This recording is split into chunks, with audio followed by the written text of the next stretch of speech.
partnership. Excellency provides a unique platform to strengthen sustainable investment and trade between Africa and the EU. It stands apart because it brings together business and political leaders, policymakers, investors and innovators from both continents. Truly a convergence of insight, expertise and ambition. Now I want to draw your attention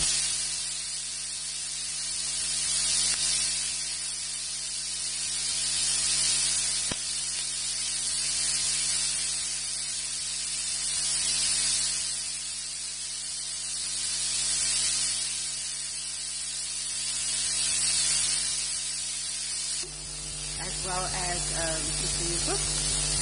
They will officially open the event. After that, please stay for the high-level panel on investment in Africa, led by my fellow Namibian, Ms. Paulina Elago.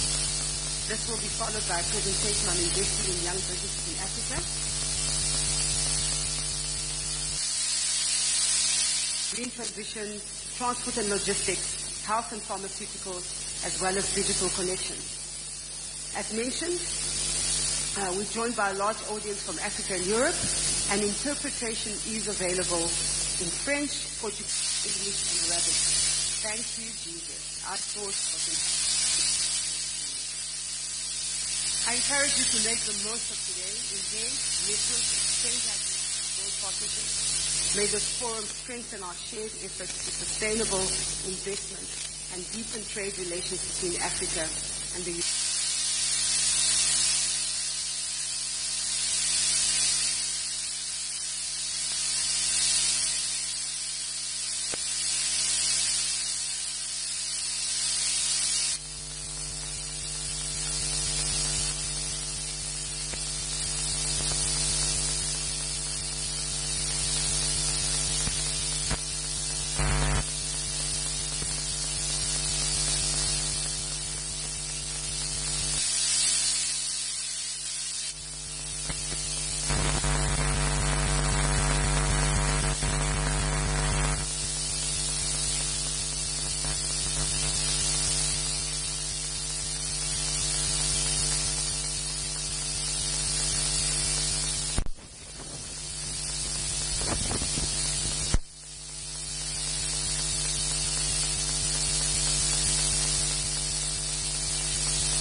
Fellow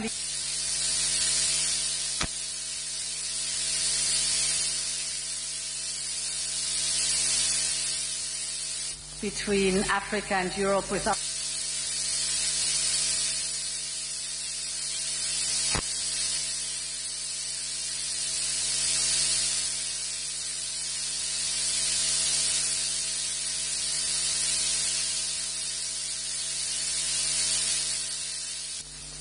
you share skills and technologies across borders. You build the jobs of the future. And that's what the forum is about today. Building stronger ties between our industries, our businesses, but of course between our people. Since our last summit indeed in 2022, the global environment has become harsher, but the relationship between Africa and Europe has only grown closer. Europe is Africa's largest trading partner. 1/3 of Africa's total trade is with Europe. And we are Africa's largest investor with 240 billion euros in 2023 alone. But I think we can achieve much more. Is the moment to invest in Africa and to partner with Africa. This continent has everything it takes to deliver prosperity at home and to shape the global economy of tomorrow. It holds 60% of the world's best solar resources, 60%.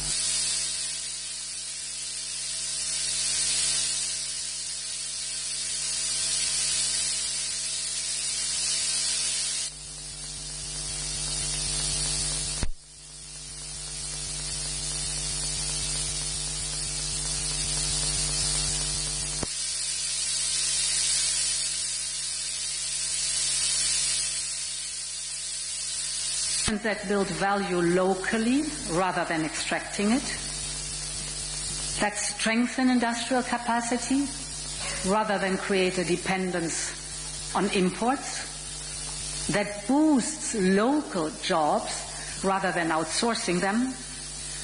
And this is the partnership that Europe is putting forward, strong and mutual beneficial, one that helps communities and industries on both continents to thrive.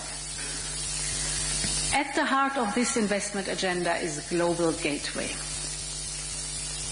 When we launched it, we committed to investing 150 billion euros in Africa by 2027. And since then we have mobilized investments of over 120 billion euros, so we are well on track to meet our targets. Global Gateway is not only about large-scale public investment. Its strength lies in governments, banks and businesses from both countries pulling in the same direction. And that's why we're doubling down on efforts to partner with the private sector. And I see several of our European companies here today who are already engaged in this work. We have, over the last month, been listening to your ideas, and now we are taking steps forward to strengthen your investment.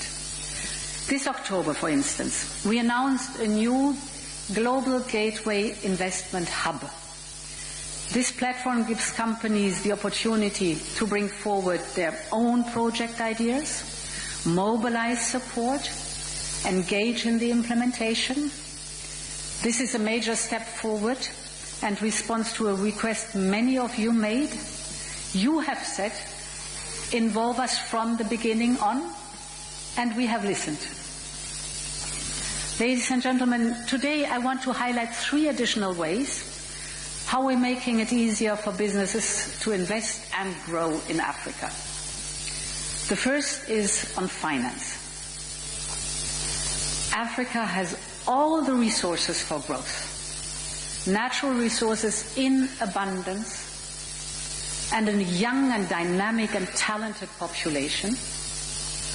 What's needed now is capital for infrastructure, jobs and innovation. Through Global Gateway, we are now working to de-risk, make finance affordable and offer guarantees, so create a conducive environment. And this is how we can support investors to finance projects in more challenging markets, because they have the ideas, they have the projects. What they need is this conducive environment. Take digital connectivity, for example. High-speed internet only reaches 10% of Africans, and it is often unaffordable. But greater digital access starts a positive chain reaction, you know it all. Businesses grow faster. New and better jobs are created. Governments collect more taxes. Investors see stronger returns. And this is why Global Gateway focuses on mobilizing private investment in digital infrastructure. For instance, we are now expanding our data cables to East and West Africa, and deploying the Medusa cable that connects Europe and North Africa. And with investments like these, the impact of every euro multiplies and everyone benefits.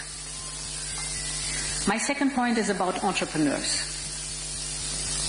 Africa, as I said, has a young, dynamic population. It's a continent with talent, creativity and drive.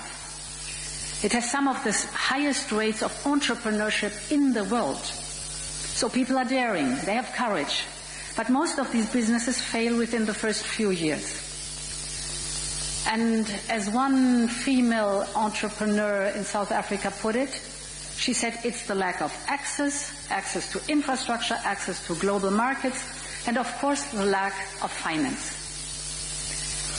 So through Global Gateway, we are supporting to fill these gaps. Our support includes seed funding. It includes training and mentorship. We connect young businesses to local value chains and regional market, because when entrepreneurs are given the tools to scale, they create better jobs, greater investment, more innovation. And ladies and gentlemen, my third point is on regional integration. As a startup becomes a scale-up, it needs room to grow. It needs supplies, investors, and talent. It needs customers, new markets for expansion. When companies cannot sell or scale to neighboring countries, their growth stops at the border, costs rise, innovation stalls. But when companies can expand to other regions, integration becomes an engine for growth. Local businesses get bigger. Value chains create new jobs. And ultimately, industries become strong enough to compete on the global stage. And we in Europe, we know this by experience, because this is exactly what our European single market is all about. So that's why our union has supported the African Continental Free Trade Area since the beginning. And at this summit, we're boosting our support. The African Development Bank says that a true single market here could increase continental income by $450 billion in total. That means massive opportunities for Africa and for the world. Distinguished guests, excellencies, these are only a few steps we are taking together out of a long common road we are walking together.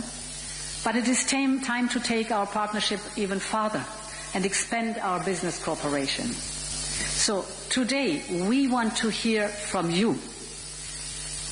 We want to hear from you the sectors you want to focus on, the barriers you face. And I think I've mentioned some of them, but certainly not all of them. The opportunities you see ahead. Let's turn our ambition into action. Thank you very much, and I wish you a successful forum. Thanks a lot.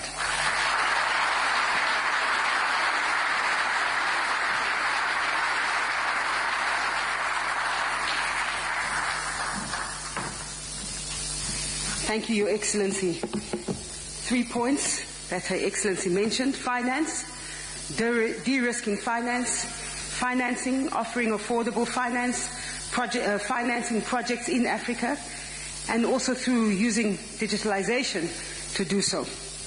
The second point I heard was entrepreneurship. Yes, people in Africa are very daring and courageous, and that mentorship and training and creating access to markets really will be tools to scale business in Africa. And then regional integration, so very important. Thank you very much, Your Excellency.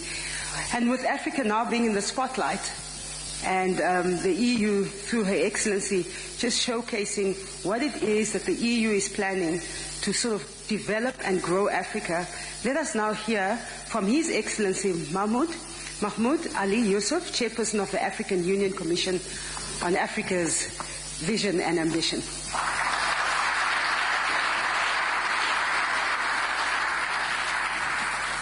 Excellences, Mesdames et Messieurs les Premiers ministres, Excellences, Mesdames et Messieurs les ministres, Excellences, Madame la Présidente de l'Union européenne, de la Commission de l'Union européenne, Mesdames et Messieurs, membres des communautés d'affaires, permettez-moi de vous souhaiter la bienvenue à ce forum d'affaires, l'occasion de rappeler l'importance du partenariat entre le secteur privé et le secteur public. Le continent africain a l'ambition de faire émerger un marché unique d'une valeur de 3,4 trillions de dollars. Le continent africain connaît une période en ce moment de transformation significative. Tout un système favorable aux investissements se met progressivement en place.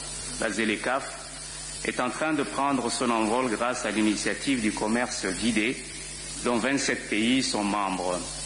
Il y a 2 ans, son protocole sur les investissements a été adopté. L'Union africaine a également mis en place le cadre politique et juridique pour la promotion des start-up. Mesdames et Messieurs, l'agenda 2063 dispose des instruments tels que le programme d'entrepreneuriat de l'Union africaine. À cela s'ajoute la plateforme virtuelle sur les investissements. Le continent africain dispose par ailleurs du programme africain pour le développement des infrastructures, à travers des corridors logistiques, des réseaux énergétiques et un système bancaire financier performant en pleine évolution. Notre continent est particulièrement intéressé par des investissements dans le cadre du compact avec l'Afrique. C'est le message de fond que nous adressons à nos partenaires européens dans le cadre du compact dans sa phase 2. De plus en plus de pays africains améliorent leur écosystème d'investissement et préparent le terrain afin d'attirer davantage de capitaux européens. Cependant, l'Afrique a toujours prôné pour des partenariats plus équilibrés. Il est essentiel de réformer profondément l'architecture financière internationale. L'accès au marché des capitaux doit être transparent. Le coût du capital pour les emprunteurs africains n'est pas le même pour les autres. Il n'existe pour cela aucune raison économique valable pour une telle situation. L'Argentine, par exemple, reçoit plus de prêts concessionnels par les institutions de Bretton Woods que l'ensemble des États africains. Ce n'est pas normal. L'autre goulot d'étranglement sur lequel nous insistons beaucoup, c'est le fardeau de la dette. L'Afrique a adopté une position commune sur la soutenabilité de la dette. Il faudra nous écouter. La soutenabilité de la dette est une question essentielle pour l'avenir des économies africaines. Your Excellencies, ladies and gentlemen, the digital divide is one of the daunting challenges of our time in our continent. It could be an opportunity to major transformation for African economies. However, we need more investment in innovation, technology, artificial intelligence, and in broader terms, in digital economy. Just to give you an example, China and the United States are investing hundreds of billions of dollars in developing artificial intelligence. We don't have that money on the continent. So we need your support. Because developing together will certainly be more beneficial to all of us instead of the narrow-minded, positioning in terms of protectionism and also selfishness, if I can say that word.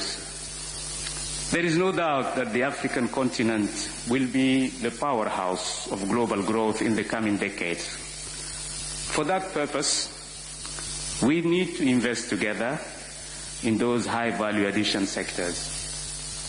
Madam, the President of the Commission said that the global gateway is really the future for that partnership between Africa and the European Union.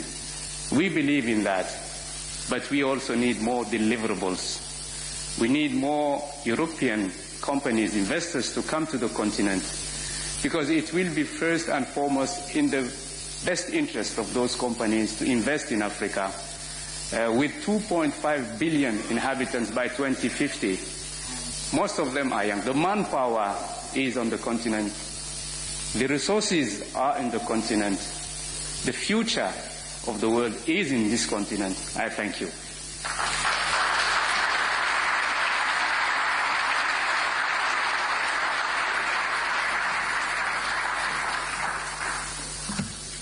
Thank you very much, Your Excellency. I'd like to call upon His Excellency Mr. José de Lima Massano, the Minister of State for Economic Coordination of Angola. Bom dia, Ministro. Muito obrigado por nos receber aqui esta manhã. Cada vez que volto a Angola, reconheço que o país está ainda mais belo e em constante desenvolvimento. Parabéns, Angola.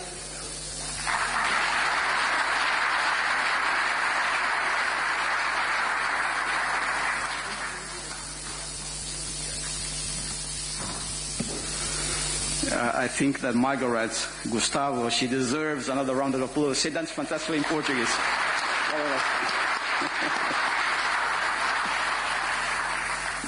Well, Excelência Senhora Ursula von der Leyen, Excelência Senhor Mahmoud Ali Yousuf, Excelências, minhas senhoras e meus senhores, em nome de Sua Excelência o Presidente da República, João Manuel Gonçalves Lourenco, Presidente em exercício da União Africana, é com enorme prazer que vos dou as boas-vindas a Angola.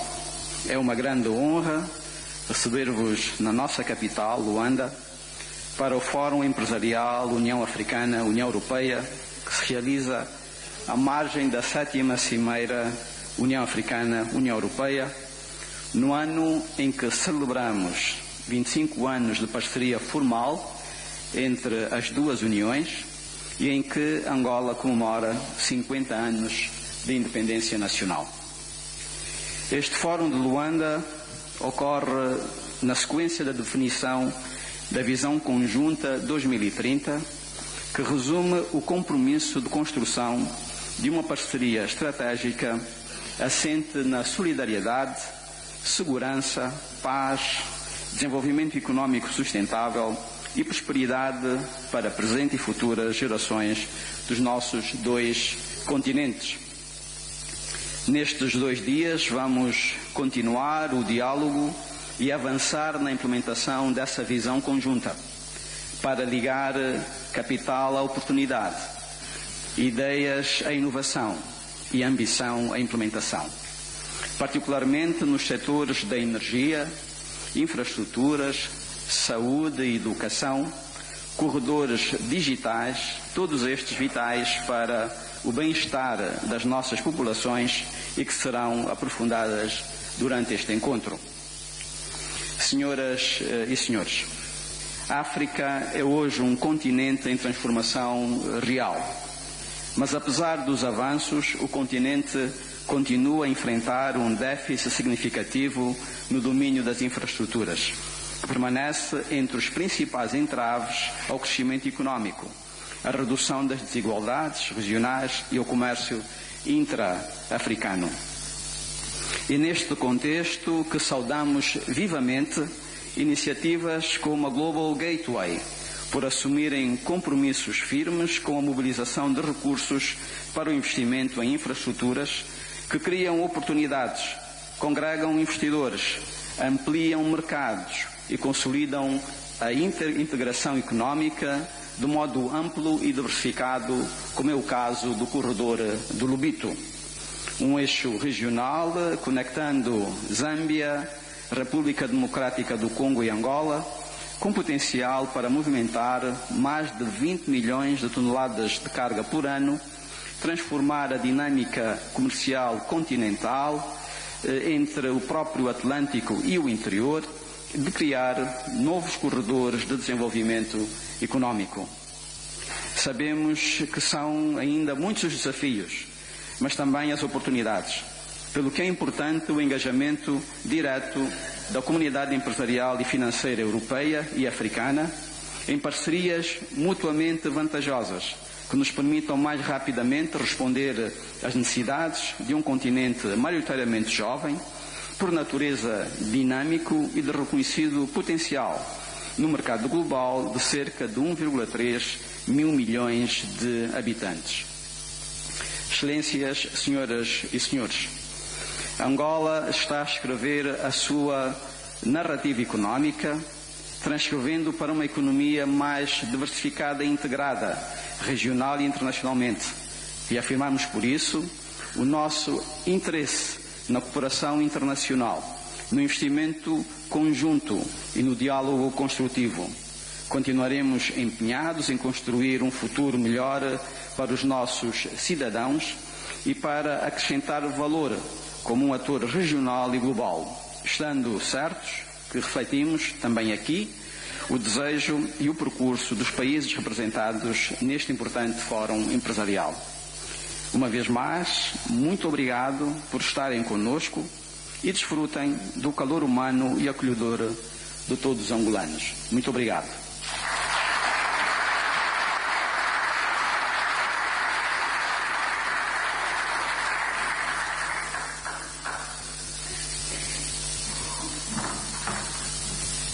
Great.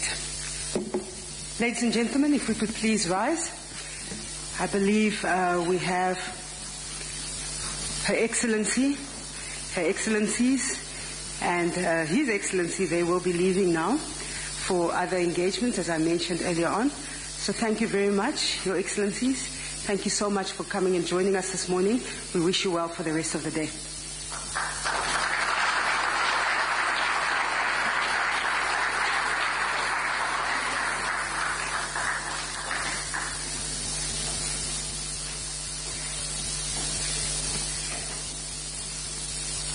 You may be seated.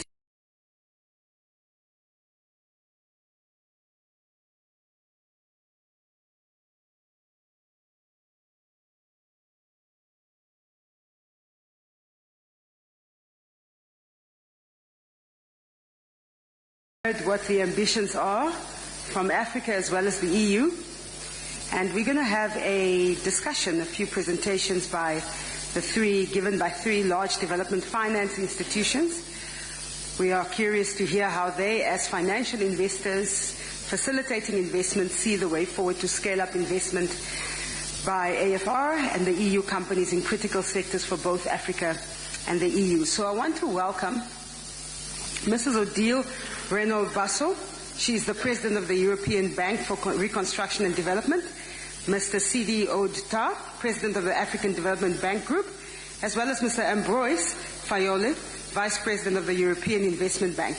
They will each do a short presentation just to give us an oversight in terms of finance, how finance is being generated, how we will de-risk, etc., in order to grow the investments and trade between Africa and the EU. So I'm going to call on Mrs. Odile Renaud-Basso.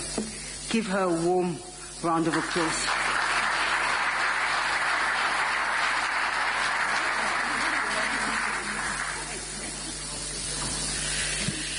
Excellencies, distinguished guests, ladies and gentlemen, it's really an honor for me to be with you today at this EU-African Union Business Forum, a platform that embodies partnership, ambition, and shared responsibility.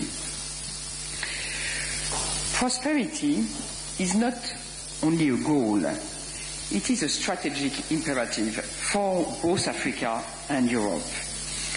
And the EU Joint Vision for 2030, anchored in the 150 billion euro Global Gateway Investment Package, lays out an ambitious path towards a prosperous and sustainable future for African and European citizens. The EBRD, European Bank for Reconstruction and Development, is proud to be a strategic implementing partner here. We share the conviction that economic transformation and shared prosperity cannot happen without sustainable private sector financing and delivery. African countries themselves are placing the private sector at the heart of their development strategies and actively seeking investment. This is where we collectively must rise to the challenge. Africa's private sector development needs and opportunities are vast, yet bankable projects remain limited. The EBRD's mandate and business model are designed to expand the range of deals to invest in, create new markets, and crowd in investors.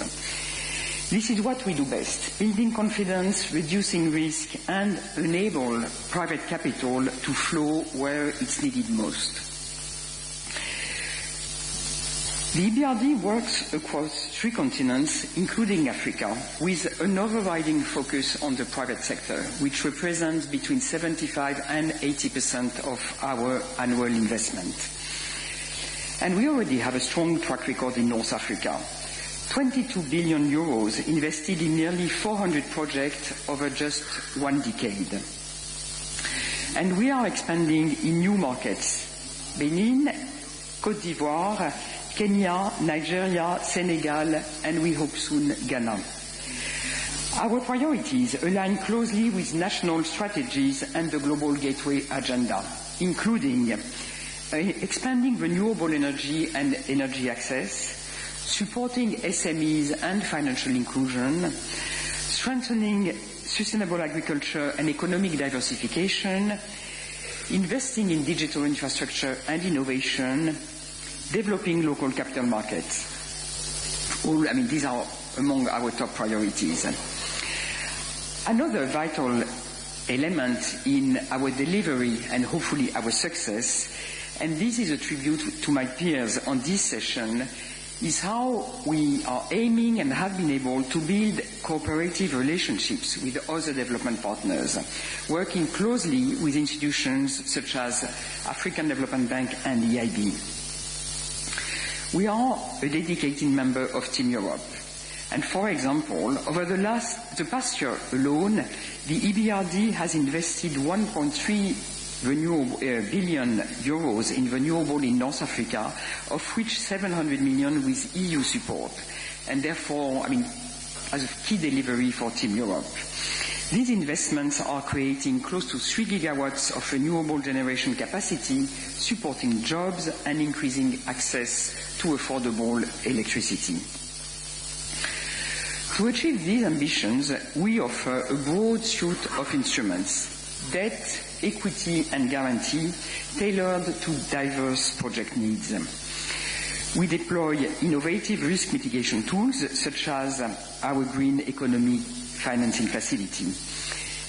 There, for example, we help local banks finance green technologies through an unfunded risk participation coupled with technical assistance. Our capacity is further enhanced by donor funding and EU guarantees, which de-risk investments and mobilize private capital.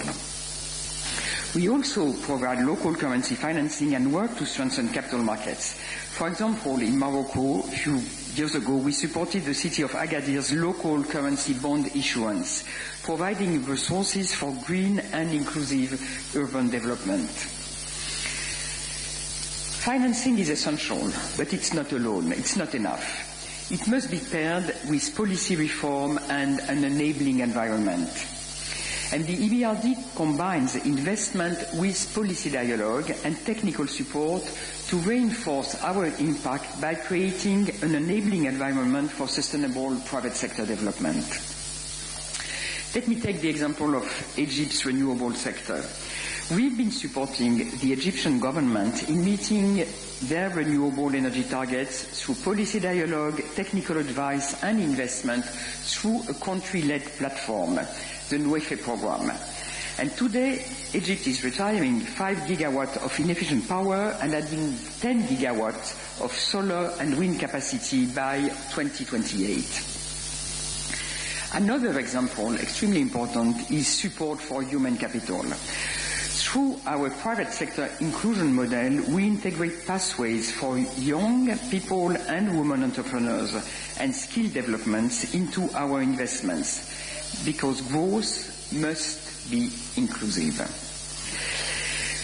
With our distinctive shareholding structure, so an EU-held majority combined with membership from its countries of operation, the EBRD embodies in itself and in its governance the principles of multilateralism, acting as a true bridge between Europe and partner countries in Africa, and fostering cooperation built on shared ownership and mutual trust. We help bridge the gap between EU public institutions and economic operators by being close to the ground and understanding the realities of what it means to invest. So we welcome the European Commission initiative of the Global Gateway Investment Hub. Together with other implementing partners, we have contributed to the designing process, committed to additionality, impact, and streamlined processes. And we look forward to exploring the potential for cooperating with the African Union's Africa Virtual Investment Platform. In a world undergoing profound transformation, Africa and Europe can create an inclusive, sustainable, and transformative growth. The EBRD will invest, partner, and deliver on this shared vision. Together, we can turn ambition into action and opportunity into prosperity for all our citizens. Thank you very much.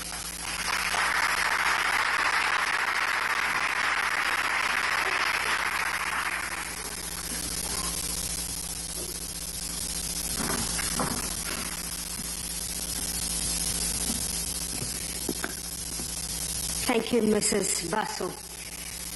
I'm going to call on Mr. Sidi Ota, President of the African Development Bank, on their views in terms of financing, as was mentioned by Her Excellency.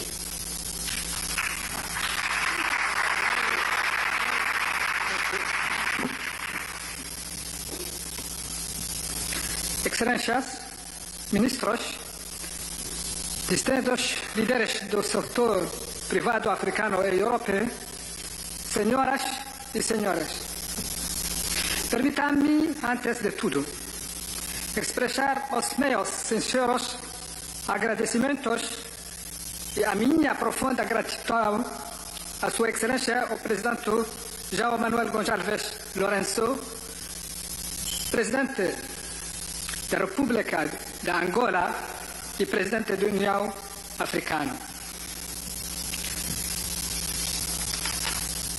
Excellences, Mesdames et Messieurs, c'est un honneur de prendre part à cet important forum au moment où le partenariat entre l'Afrique et l'Europe s'apprête à embrasser une ambition renouvelée. Ce forum d'affaires ne se limite pas à un simple cadre d'échange, il nous offre l'occasion d'avancer un agenda commun de croissance, de stabilité et d'opportunité fondé sur le respect mutuel et un objectif partagé. Dans un monde qui évolue à une vitesse remarquable, les choix que nous faisons ensemble influenceront non seulement l'avenir de nos deux continents, mais également la trajectoire de l'économie mondiale. L'Afrique est en passe de devenir le prochain moteur majeur d'investissement et de croissance au niveau mondial.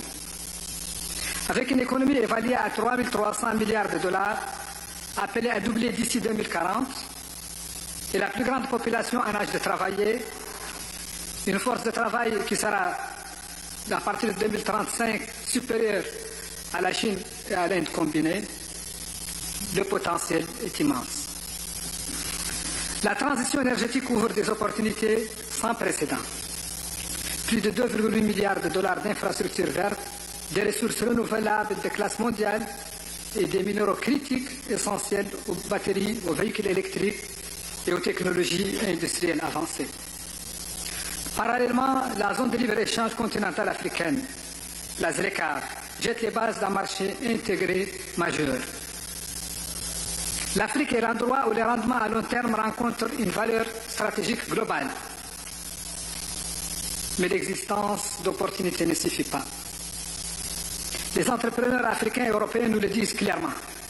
L'Afrique ne manque pas d'opportunités, mais de structures d'investissement bancaires.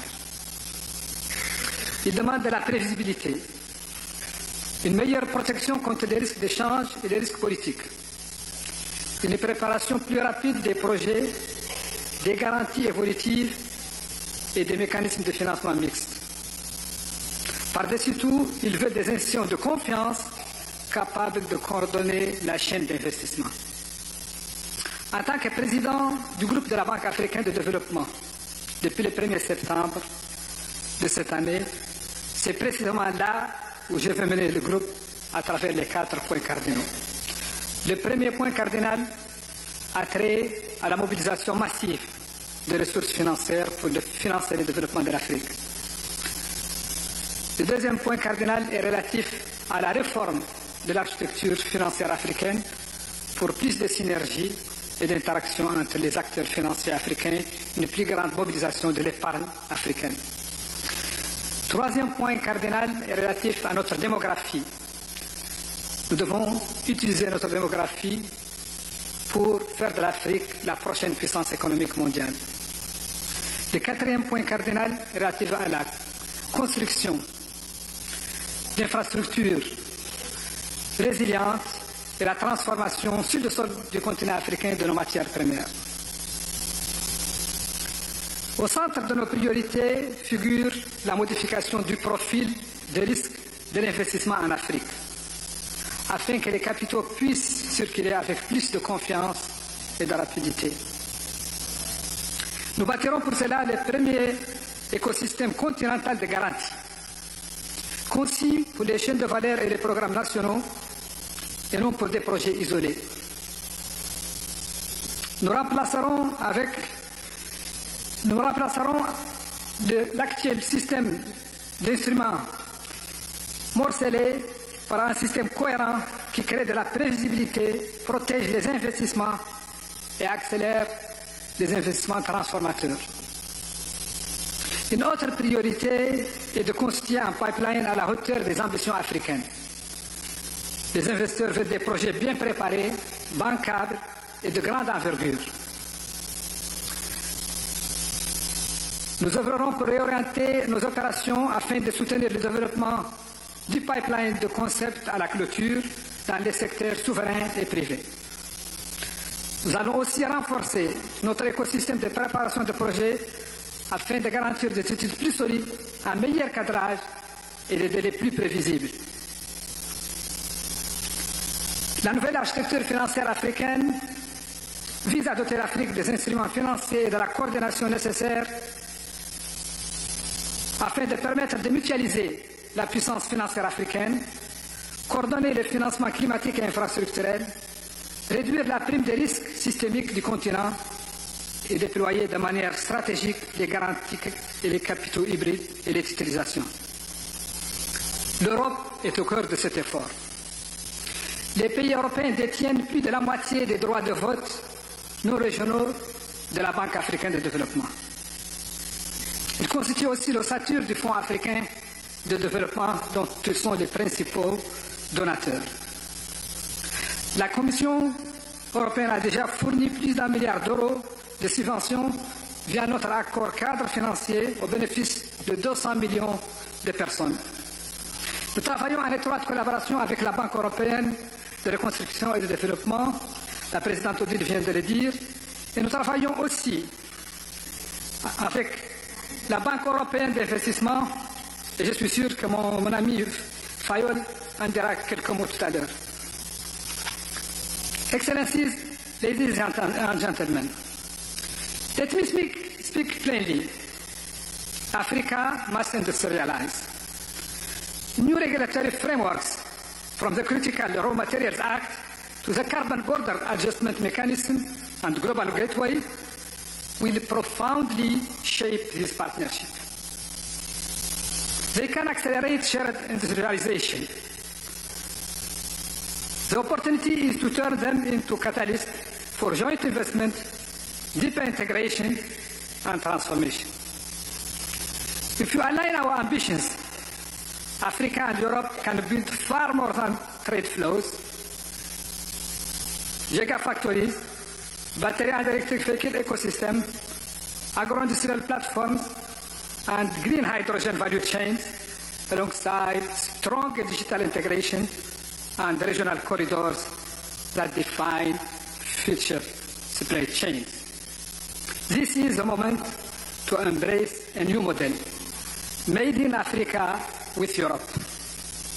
Now allow me to turn to a pillar that is absolutely central to Africa's investment future, the African Development Fund, and in particular, the success of its 17th replenishment. Without a strong replenishment, Africa will simply not have the concessional resources required to deploy the instruments that make private sector and private investment possible. The instruments that de-risk, that stabilize, and that turn opportunity into bankable projects. Europe has historically been the backbone of the African Development Fund. Your leadership, your consistency, and your confidence in this institution have shaped the fund's impact for over half a century. And your leadership in ADF 17 will directly determine Africa's capacity to expand its pipeline, strengthen its guarantee mechanism, and deepen its private sector engagement. ADF 17 is therefore much more than a replenishment cycle. It is the fuel for the private sector transformation we are discussing in this forum, and the foundation upon which risk mitigation, infrastructure investment, and new industries will stand. Supporting ADF 17 means supporting a more competitive, more resilient, and more prosperous Africa. Señoras, esta reunião representa uma oportunidade importante para reforçarmos a cooperação entre a África e a Europa, promovermos investimentos produtivos e criarmos novas oportunidades para os nossos povos. Acredito fermamente que o diálogo franco e o trabalho conjunto nos permitirão avançar com confiança rumo a futuro de paz, progresso e prosperidade partilhada. Muito obrigado.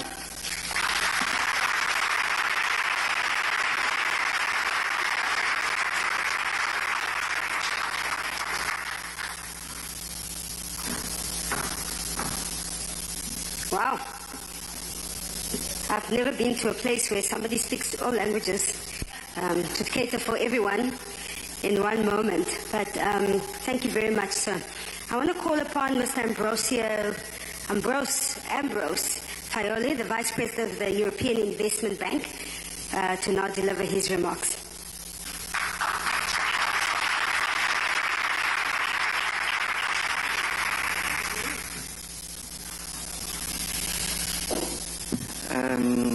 Excellences,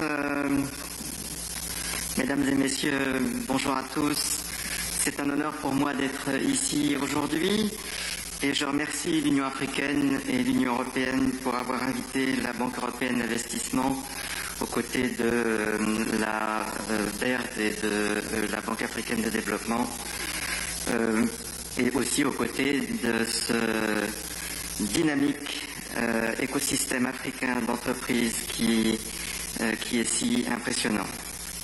Le partenariat entre l'Afrique et l'Europe est central pour la mission de la BEI qui est active en Afrique depuis 1960.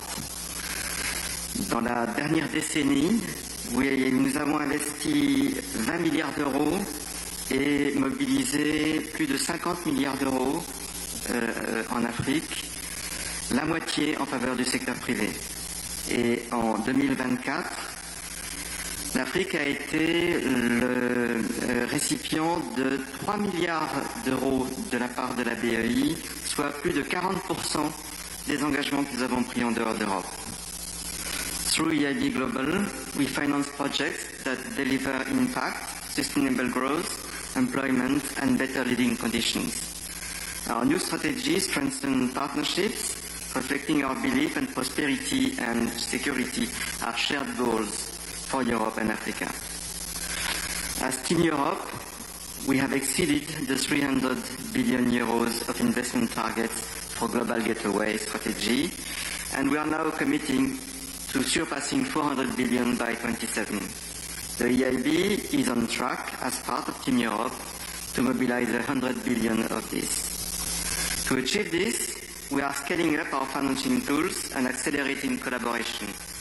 The key word here is together.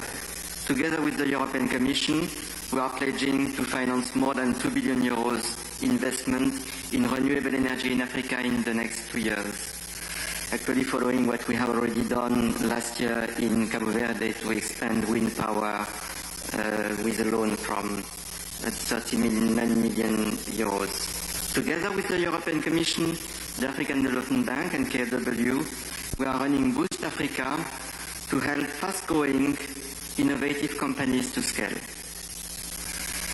Together with leading African financial institutions such as EcoBank or Morocco's Banque Centrale Populaire or Mauritania's Alas Mana, we support small businesses in Africa in particular to help financing SMEs that are led by women or young people. To cover the various segments of African markets, we are using our broad financing tools, which are from sovereign lending, corporate lending, SME support through financial intermediaries, to equity investments through funds combined with blending and technical assistance. On the continent, our focus is on enabling infrastructure.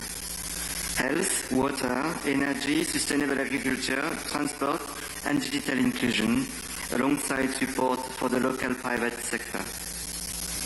An illustration is last week's signature in South Africa of a loan of 350 million euros with Transnet, the state-owned transport and logistics company. Supported by a grant from the European Union, this major investment will help South Africa move towards a low-carbon, climate-resilient and economy as part of the Just Energy Transition Partnership, the JETP. This investment, aligned with the EU Global Gateway Strategy, will finance the renewal and rehabilitation of transport ports and freight railway infrastructure.